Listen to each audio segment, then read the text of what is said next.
My name is Ethan. I'm 36 years old, and I've spent the better part of my life being the family's structural support beam, the one nobody notices until something starts to collapse. I'm not the charming one, the brilliant one, or the rebellious one. I'm just the guy who got a sensible degree, landed a stable job as a data analyst in Denver, and has never once missed a credit card payment. My life is a quiet landscape of spreadsheets, solitary hikes in the Rockies, and a meticulously kept apartment that serves as a fortress against the beautiful, performative chaos of my family. They are a force of nature, my family. Loud, effusive, and masters of the art of emotional sleight of hand. Problems aren't solved. They're buried under a landslide of forced laughter and cheerful denial. I've always existed on the periphery, a necessary, uncelebrated component in the machine. I'm the brother you call for a ride from the airport, but forget to invite to the pre-vacation dinner.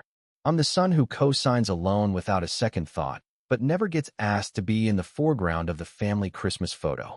Growing up in the shadow of my younger brother, Caleb, was an exercise in learning to be invisible. Caleb was, and is, a supernova of charisma. He could talk his way out of a speeding ticket and into a job he was wildly unqualified for. He failed upwards, a smug grin plastered on his face, buoyed by our parents' unwavering belief in his untapped potential. When he flunked out of the University of Colorado after 3 semesters, it was because the curriculum stifled his creativity. When he was fired from 2 consecutive sales jobs, it was because his managers were threatened by his ambition. When he moved back into their suburban home at 30, it was a strategic move to save for his future. I sometimes wonder if it all began earlier than I like to admit. When I was 12, I built a model suspension bridge for the county science fair. I stayed up late every night for weeks, cutting balsa wood, testing weights, and measuring every angle until the glue lines were invisible. The night before the fair, Caleb barged into my room, fiddled with the model, and snapped one of the support beams clean in half. He laughed, said he was just checking how strong it was. I stayed up until dawn fixing it, hands trembling with fatigue. At the fair, my bridge held nearly twice the required load before collapsing. But when the judges congratulated me, Caleb, only 8 at the time, jumped in to explain how he had helped with the design. My parents laughed, charmed, and clapped him on the back. "A natural engineer," my dad said proudly. I stood there, hollow-eyed and exhausted, while Caleb grinned and accepted the praise. Meanwhile, I put myself through college with a combination of scholarships and soul-crushing part-time jobs. I've held the same analyst role for 12 years, climbing the ladder one rung at a time. When my dad's construction business hit a rough patch 5 years ago, I quietly started covering 1/3 of their mortgage payment every month, a fact that was never acknowledged beyond a mumbled, "Thanks, kiddo." But my stability was boring. My reliability was wallpaper. It never earned me the kind of adulation Caleb received for simply existing. I told myself it didn't bother me.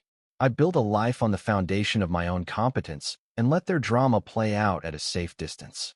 I was the responsible one. It was my role. I sent the money. I answered the frantic late-night calls. I showed up for holidays with a polite smile and endured the thinly veiled jabs. "Ethan, you're so serious all the time. You need to learn to relax." "Oh, we didn't invite you to the lake house last weekend. We just figured you'd be swamped with work." I absorbed it all, a silent shock absorber for the family's dysfunction. A part of me, the part one refused to acknowledge, clung to the hope that my unwavering dependability would one day be seen, truly seen, as a form of love. That one day, they'd pull out a chair for me at the main table, not because they needed my wallet, but because they wanted my company. That fragile illusion didn't just crack last October. It shattered into dust. It all began with an engagement. Caleb had, to everyone's astonishment, proposed to a woman named Olivia Hayes. She was smart, successful, and came from a family that radiated old money stability. Her father, Mr. Hayes, was a well-respected architect in the city. My mother was instantly obsessed, declaring Olivia the daughter she never had. To celebrate the grand union, my parents decided to host a lavish engagement party at the Gilded Peak, a breathtaking rooftop restaurant downtown with panoramic views of the city and mountains, the kind of place where a single cocktail costs more than my weekly grocery bill. It was a glaringly obvious attempt to impress the Hayes family, a financial performance they couldn't possibly afford. That should have been my first red flag. The call came from my mother on a Tuesday afternoon. "Ethan, sweetie," she began, her voice dripping with that saccharine sweetness she reserved for when she was about to ask for something significant. "We're having a little dinner for Caleb and Olivia on the 16th.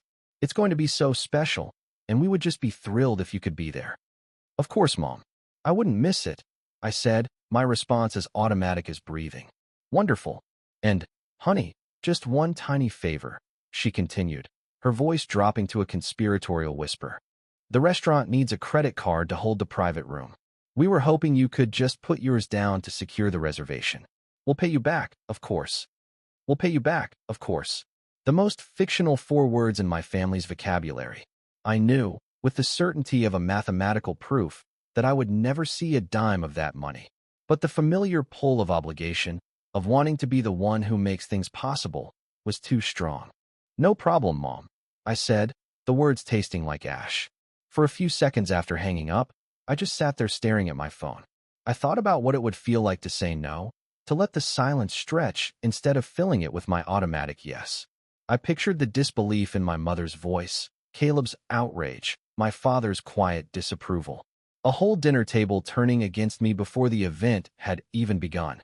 I could almost feel the icy weight of their judgment pressing me back into the role I'd been assigned decades ago, the dependable one.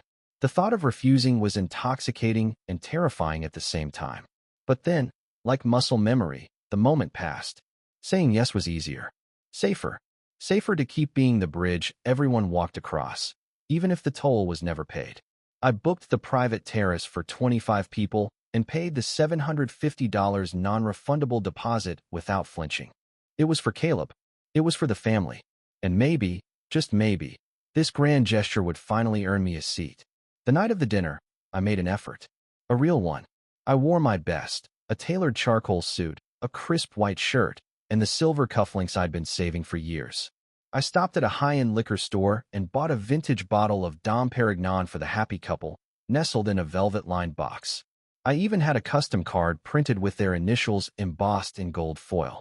I arrived at the Gilded Peak at exactly 7:30 p.m. The hostess at the entrance gave me a polite, professional smile and guided me toward the private terrace. "The Anderson party is just through those doors, sir." I took a deep, steadying breath, smoothed down my suit jacket, and stepped outside. The scene was stunning. The smell of truffle oil and seared steak drifted through the night air, carried on the soft strains of the trio's violins. Fairy lights were strung overhead, casting a warm glow on elegant tables dressed with elaborate floral centerpieces.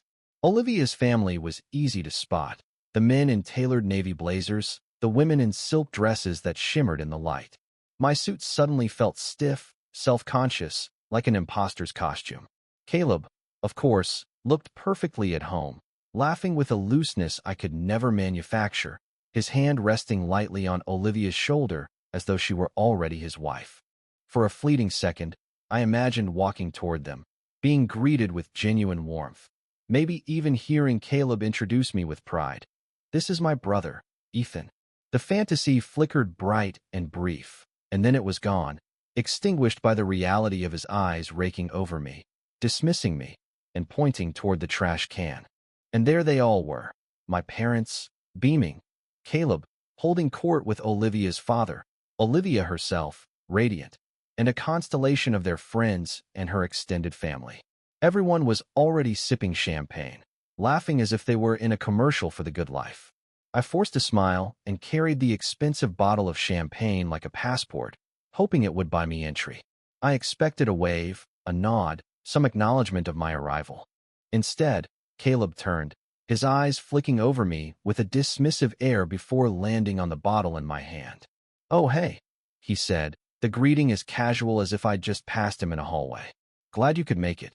He then gestured with his champagne flute toward the far corner of the terrace, near the discreet service entrance and next to a large, polished steel trash receptacle. Tucked away in the shadows was a single, wobbly-looking bar stool.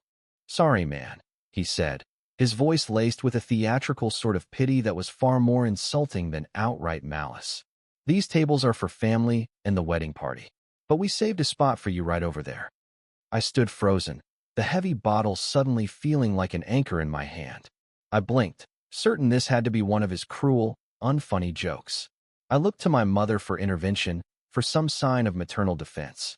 She offered nothing but a tight, bloodless smile, her eyes darting away nervously. She didn't want a scene. My father just gave a weak, awkward chuckle and took a deep sip of his wine. Olivia, caught up in conversation with her mother, didn't seem to notice at all. Then, a few of Caleb's friends snickered, their laughter sharp and deliberate, like knives twisting.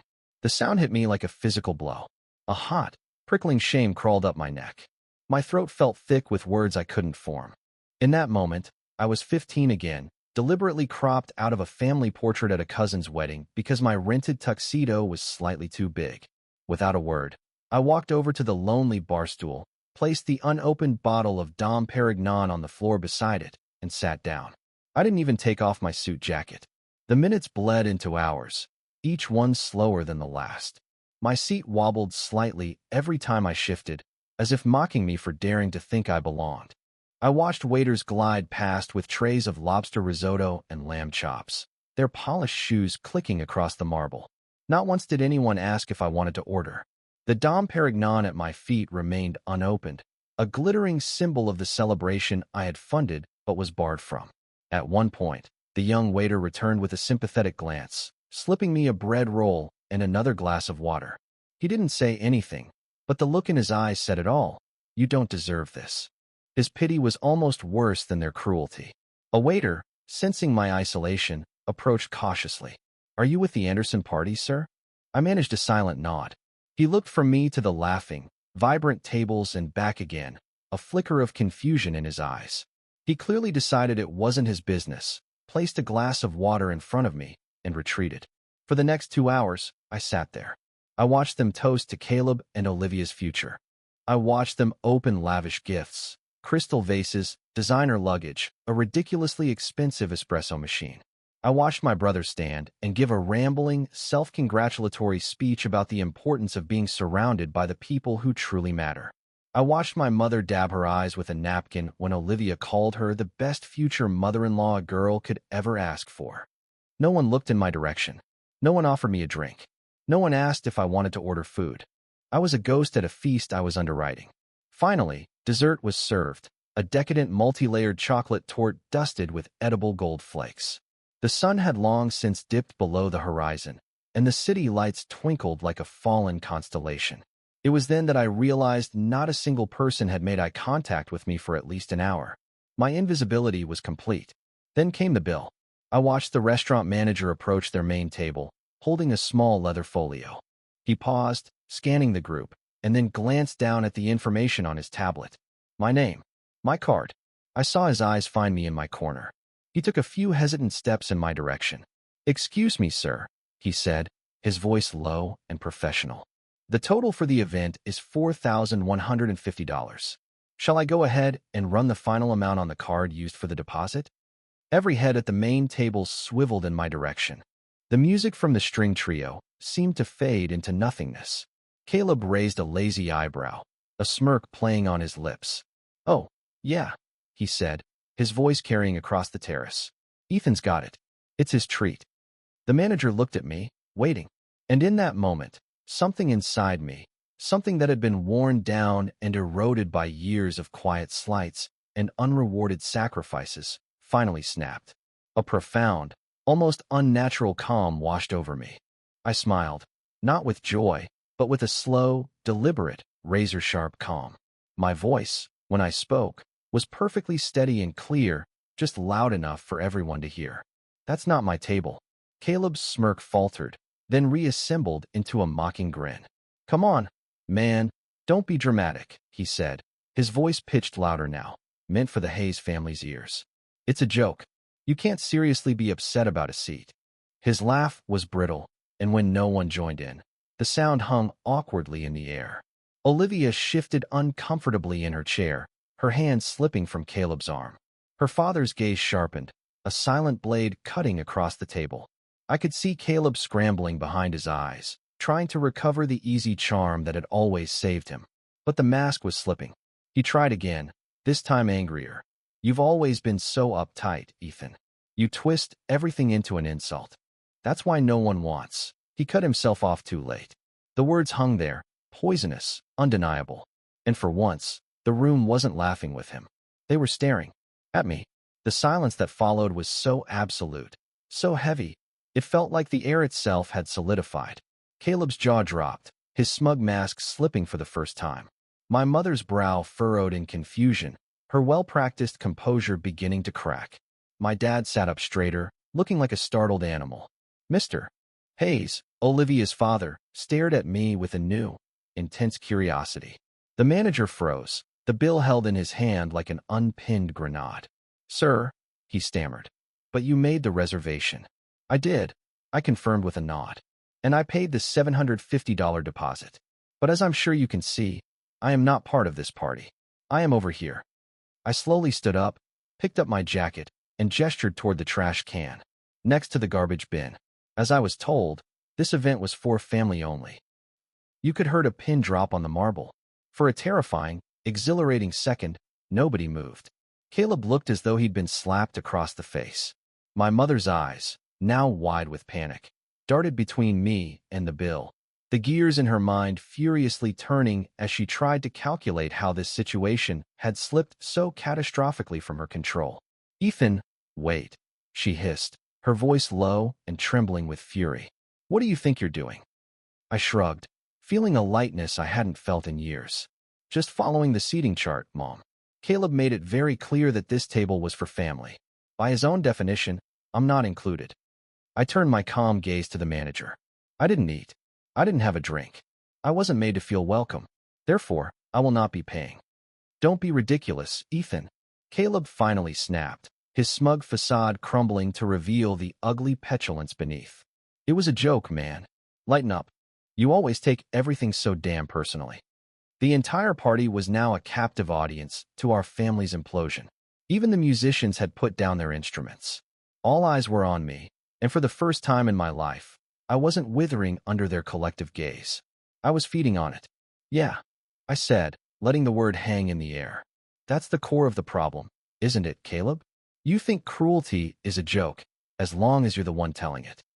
Olivia looked utterly bewildered, as if she were just now realizing the carefully curated play she was starring in had devolved into a raw, unscripted tragedy. Her father, Mr. Hayes, a stoic man who had said little all evening, leveled a look at Caleb so sharp it could have cut glass.